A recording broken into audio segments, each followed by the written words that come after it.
next is Stuart Rhodes. He's going to talk about how to prepare yourself and your community without the help of FEMA or government backup plans. This is Stuart Rhodes, founder of Oath Keepers, with an InfoWars Nightly News special report on solutions. I want to take a minute to talk to you about what you need to be doing as an American. What's most critical is you getting squared away in your neighborhood, in your family, making sure that you are prepared. It's not enough just to go vote. The powers that be want you to believe that your duties as a citizen are only to go and pull a lever for Oathbreaker B or Oathbreaker A.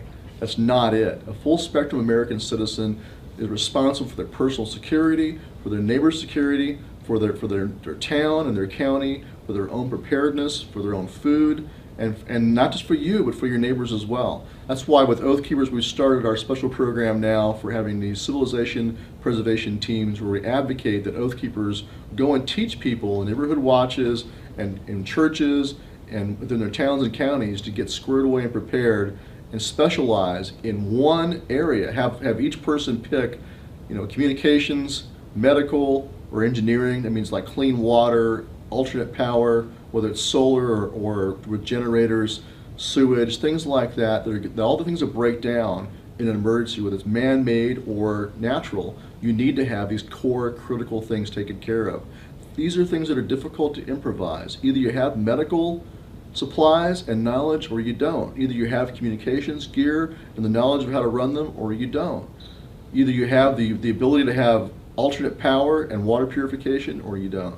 So focus on those things. Make sure you've got those covered in your own family and then also in your own neighborhood. Get together with your neighbors. The most important thing you can do is to go start a neighborhood watch. That's ground zero for you. If you don't have a neighborhood watch, start one right now.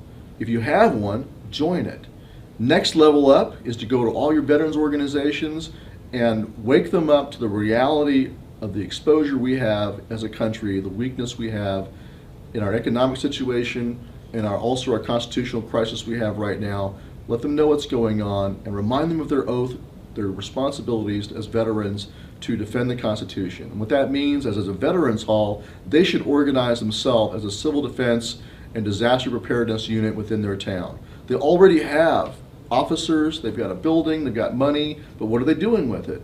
And they have members in that Veterans Hall who are trained in different occupational specialties in the military, different MOSs, whether they're communications, whether they're logistics, motor pool, whether they were a pilot. All of these different skills and training are useful for the community in a disaster relief situation. They need to see themselves as a unit, find out what skills they do have within that unit, and then cross-train and gear up so they can act as a unit together. They are the backbone for the sheriff's posse. They are the pool of people who will be there to serve as the county militia. They are there to serve as their state militia. If you can get them to actually pass a militia statute and revitalize your state militia, that'd be best. But even as a stopgap, right now, your veterans in those veterans halls have the training that can be used to make sure that your community is prepared and you're not desperate and reliant only on FEMA to come in. FEMA cannot possibly take care of all of you in a nationwide emergency. There's no friggin' way they can do it. And furthermore, you don't want to be vulnerable to what we saw during Katrina, where you had people's rights being violated, all in the name of security, having their guns confiscated. If you are prepared in your community to take care of yourselves, it removes the pretext. It's much more likely that police and military will say no to unconstitutional orders, such as orders to disarm you, if you have things covered, if you have your own community taken care of and you don't need outside help. If you're not desperate, it's much more likely they'll look at that and go, wait a minute, Mr. President, they don't need our help, they don't want our help, so why are you ordering us to go in there and declare martial law or disarm the American people? It's much more likely they'll say no. So that's why it's critical that you remove the pretext by getting as squared away as possible. And we advocate that you kind of use the Special Forces A-Team model as a model for how to do this. So they've got 2 specialists in each of those critical fields, 2 medics, 2 communications experts, 2 engineers, and then they have security personnel to watch over them. The same thing can be used by you in your neighborhood. You don't have to join Oath Keepers to do this. We will be doing this within our chapters, of course, as a working model, leading by example, but you can do it right now in your own family. Decide who's going to specialize in medical, who's going to specialize in communications, who's going to specialize in power, and who's going to specialize in security. And then work that together, become a team, and then spread that same message to your neighbors and out to your churches the same way, your veterans halls, then your counties and towns. And of course, if you have a volunteer fire department or search and rescue unit, you should join them. If there's a sheriff's posse in your area, you should join that. If you don't have one of those things, start them. Start a search and rescue unit, start a sheriff's posse, and encourage your fellow Americans to go join it. Any of these things you have that are public institutions, make them stronger. So you consider it like two pillars going up. On the one side, you have official action or quasi-official, like a volunteer fire department created by the county, or a sheriff's posse under command of the sheriff. Any of these things you do have, reserve deputy programs, go and join them. But at the same time, and of course, encourage your towns and your counties to establish, civil defense units, to establish town and county militias, and then ultimately a state militia by statute. Do all those things if you can, but don't put all your eggs in one basket. Also, on the private side, do a neighborhood watch. Get your church squared away. Your church should be doing what the Mormon church does, storing food and helping people prepare.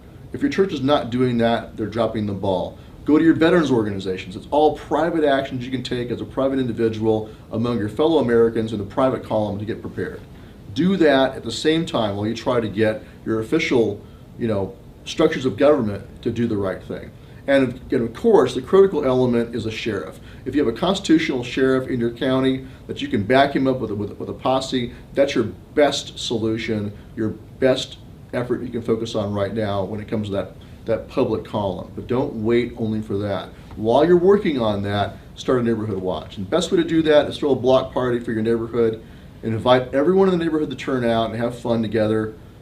And then you get to know your neighbors, you get to know who the retired cop is, who the retired nurse or doctor or firefighter. You get to know all the veterans in the community. You'll find out your special skills you already have in your own neighborhood. And then you can approach them about being on a neighborhood watch, or at least being on a list of those that you can alert when things are going bad and call on them. You might not get them to step up right now to be in the neighborhood watch. So consider it like this. What you're trying to do is at least find a skeleton crew or a framework of those specialists, the medical, the communications, and the engineering. So even if you only had 6, 7, a dozen people who are really willing to prepare ahead of time, that's the nucleus for your broader community neighborhood watch or disaster relief squad when the time comes. So in an emergency, when an emergency hits, if you've got emergency power already lined up, if you've got medical care and communications, you can improvise everything else. You can improvise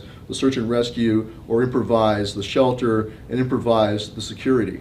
That can be improvised, but it's difficult to improvise on the fly, medical or engineering or commo. That's why we focus on those 3 critical areas.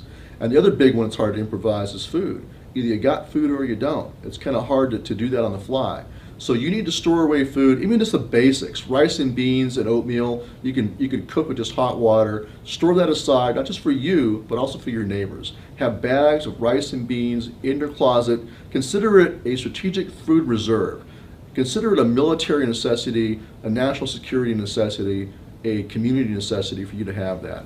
Like a tithing in church, 10% of your food storage should be for your neighbors. And all of you need to understand that you need to do what we used to have. We used to have 3 years worth of grain reserve in this country during the Cold War, because it was obvious and understood that if there was a nuclear exchange, it would take 3 years, potentially, to grow food again. Well, the same could happen now with an economic collapse or any other major catastrophe. You can have a serious interruption in food. It may take you a year or 2 to be able to grow food again. Imagine if there was an EMP, whether man-made or natural. That could do the same thing. Knock out the power grid, throw us back in the 19th century again for over a year. So you should be storing away, the Mormons are correct, you should store away at least a year's worth of basics, rice and beans, oatmeal, wheat, things that are really cheap and easy to store, and then 3 months worth of your own groceries you use all the time. That's the LDS model. They want you to store away the food you're going to use anyway and cycle through, but also have the basics. But store it for your neighbors too. If your neighbors are desperate and hungry, they're much more likely to submit to tyranny and to turn you in. So make sure that you provide for your neighbors. You can't just be a selfish prepper who says only for me and mine and screw my neighbor. Live the ethic of love your neighbor and prepare to feed them as well. If you do this, if you take the responsibility for your own security and for your neighbor's security and start to grow your own food again and store food for yourselves and take personal responsibility for your security, you will be a strong, resilient people who are not easy to manipulate with fear and disaster. If you don't do this and you continue to be weak and impotent and unable to take care of yourselves, then you'll be vulnerable for the manipulation of the elites. This is Stuart Rhodes with oathkeepers.org. You can find more about the civilization preservation teams by going to oathkeepers.org. We have it right there at the top of our site, all the information you need to know about it to get started. Renowned author and expert Joel Skousen breaks down the globalist plan to shut down America and stage a new world war. In one day, America will go from day to night. And if you haven't prepared in advance, there's not enough time to prepare in 24 hours, even if you saw it that early. Coming to the InfoWar in November is our new documentary film presentation. Strategic relocation is a systematic way to think strategically in the future about how do I safeguard. Joel Skousen, Strategic Relocation.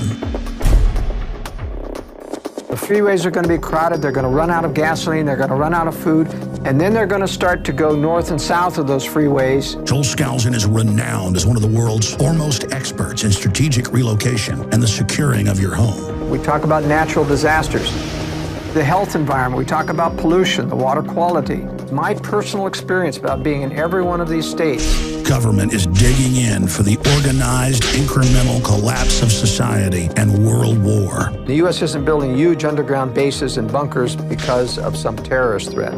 They know that a massive nuclear attack is coming. They want that attack to come. Most people won't even be ready and won't be able to get out of town when any of these nuclear weapons fall, because there'll be absolute panic. There is no preparedness without strategy.